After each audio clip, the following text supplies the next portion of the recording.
This is the Tom Bigby Tales, and I'm your host, Shannon Evans. I write about a small town in Mississippi on the Tom Bigby River called Columbus. Today's episode is titled The Train Wreck Victims Laid to Rest in Sandfield. On September 1st, 1902, an excursion train specifically marketed to the Black population in the area churned across the state of Mississippi, leaving Greenville deep in the Delta at 4:35 in the morning on a warm, dusty Monday. The riders were mostly headed to Birmingham, Alabama for a day in the big city. The Southern Railroad stopped to pick up riders in Indianola, Itabena, Moorhead, Greenwood, Carrollton, Winona, Eupora, West Point, and eventually Columbus. So many riders were waiting at the Columbus depot that additional cars were added. 8 cars in all were filled with revelers headed for a day in Birmingham.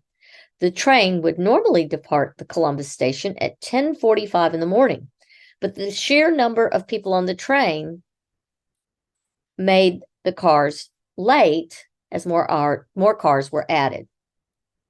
Finally, after all 10 cars left the station filled with people and picnic campers, the Southern Railroad and its engineers prided themselves on being on time, so the engine was stoked up to force the train to go faster and faster to make up for their lost time. Normally, the train moves along slowly, and a maximum speed in open countryside might have reached 25 miles per hour. However, that was the exception and not the rule. The rate of speed on this particular day rapidly increased as this excursion train pulled out into the countryside across the flat farmland of eastern Lowndes County as the train crossed over into Alabama's rolling piney hills. As the train drew nearer to the east bend of Berry, Alabama, the train was still gaining speed and getting closer to making up lost time. Faster and faster, the train reached 30 miles an hour. Pushing the limits of physics, the engine could not hold onto the tracks in the sweeping, almost 90-degree curve at Berry. The engine tender and 4 cars departed the track and tumbled down into a steep ravine before tumbling to the bottom, 60 feet below. The trainmaster, H.M. Dudley of Birmingham, and the engineer, J.W. Crook, were killed along with 21 passengers. Most of the dead and injured were in the first 2 cars that had been added in Columbus. There were scores of injured, some seriously with broken bones, cuts, and burns. The cars pinned many of the dead, dying, and injured as they lie there waiting for help to arrive in the form of a wrecker train from Birmingham. Nothing could be done until the wrecker train arrived. The news of the wreck was telegraphed back to Columbus and each of the stations where the riders had embarked. People rushed to the stations for any news on their loved ones. It would be hours before they would know who lived and who did not. While they waited into the evening, the Southern Railroad corporate offices began to work hard behind the scenes to mitigate any bad press on the event.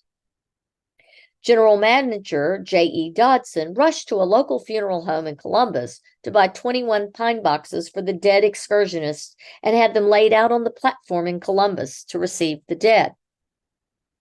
They called in 2 claim agents, Wiley and Fulgham, from neighboring service lines to come counsel the families of the dead and injured on settlements. Cash Mosby, an African-American businessman who had organized the excursion, was also present. It is interesting to note that Mr. M.P. Feasel had obviously been a dispatcher with the Southern Railroad, had recently become employed by the Penn Life Insurance Company. His account was the northern half of Mississippi, and his office was in West Point, not far from Columbus. The local judge and his clerk were pulled from their beds in Columbus to meet the train and the families of the dead so that a list could be made and probate started. Southern Railroad awarded $500 per death, which would then be split among the heirs of the dead. All monies were awarded to the families of the dead, and all probates were buttoned up no later than September 14th, 1902. Additional monies, $250 to $500, were awarded to the 81 injured, 45 of whom were from Columbus. One family, representing the deceased Marshall Wright, sued the railroad for $15,000. Others accepted the $500 they were offered and never sued for any additional monies for death and damages to their loved ones. Several of the injured, including Ann Martin and William Hood, sued the railroad for $5,000 per person. The description of the injuries of those who sued the railroad were largely head injuries, broken collarbones, broken arms, and dislocated shoulders. 3 of the dead on that day, Marshall Wright, Ed Clark, and Ben Kirk, are buried in Sandfield. Sandfield is a very historic burial ground. It is the oldest burial ground specifically designated for African Americans in the city of Columbus. In 1854, a mysterious figure named S.H. Irvin filed an elaborate design for a burial ground at the Lowndes County Courthouse.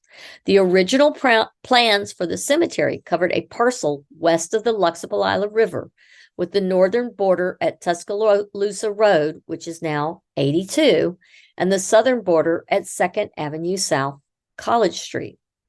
The original design spanned 16 city blocks and contained a green belt of 154 large plots, which would hold up to 10 to 12 graves each. The proposed entrance included 2 grand brick and wrought iron gates, and the plan included fencing along the perimeter of the plots, similar to the predominantly white Friendship Cemetery. The original plan also included a large concentric ring in the center of the grounds with a gazebo made of marble, acting as a hub to 2 spokes of cobbled roads. The original grand design, however, was never realized. The cemetery that came about only covered about 10 total acres. It featured no gazebo, and it also had no wrought iron gates, but it did contain 2 spoke roads. Sandfield has been owned by the city since 1855. The site fell into disrepair in the 1960s and 70s. Many descendants of the people buried in the cemetery moved away from Columbus. Lots of history about the African American community that once existed around Sandfield is now lost. Some of the grave sites' headstones are lost, destroyed, or lost to encroachment by neighboring businesses. Indeed, the city was unclear about ownership of the burial ground for a while, and it is only in recent years that the city attorney and the mayor confirmed their ownership and duty to care for the cemetery. Many local African Americans, including some local funeral homes, believe that it was a pauper's field for whites. But the pauper's field for whites is located further north at what is now the current Columbus Police Department's parking lot. Sandfield is a burial site of many formerly enslaved people and some of Columbus's key African American figures from Reconstruction and the Jim Crow era.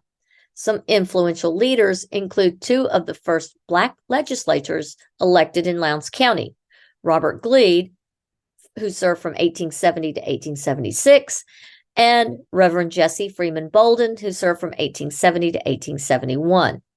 Others include publisher and business leader Richard Littlejohn, a businessman and entrepreneur Jack Rabb, and educator William Isaac Mitchell, also president of the Penny Savings Bank, the first African-American bank in Lowndes County. And of course, Simon Mitchell, who served as a Reconstruction-era Justice of the Peace. During the summer, last summer, I spent the better part of the summer cataloging every headstone in Sandfield. I identified several graves that are now in encroached upon areas.